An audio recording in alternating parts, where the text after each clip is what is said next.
Hello, नमस्कार. 1 महिन्यानंतर हा कस्टमरचा ब्लाऊज शिवायला घेतला आहे. म्हणजे 1 महिन्याच्या अगोदर आला होता माझ्याकडे. त्यानंतर मी शिवायला घेतला आहे. असं का म्हणते पुढे बघा. आता ही अशी डिझाइन होती बघा. ही डिझाइन त्यांना पुरणारच नव्हती. म्हणजे साईज जो होता कस्टमरचा मोठा होता आणि डिझाइन ही मधीच छोटीशी दिली होती. टक्ससुद्धा मोठे दिले नव्हते. कारण पूर्ण समोर जर आपण बटन ओपन केलं असतं, तर पूर्ण डिझाइन गेली असती. त्यासाठी मग मी प्रिन्सेस कट हा ब्लाऊज शिवायला घेतला. कारण हेवी साईज होती समोरची. त्यामुळे फक्त टक्स धरून जरी बघितला तरी समोरचा भाग बसत नव्हता.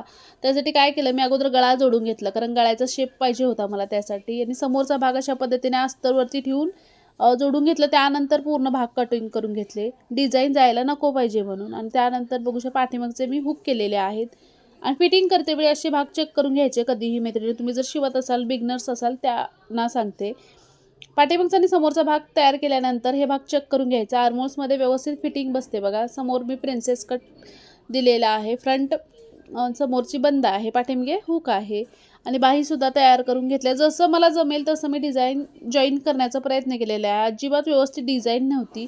तर अशा पद्धतीचा प्रिन्सेस कट पाठीमागचा हुकचा ब्लाऊज तयार झालेला आहे. व्हिडिओ आवडल्यास नक्की शेअर करा.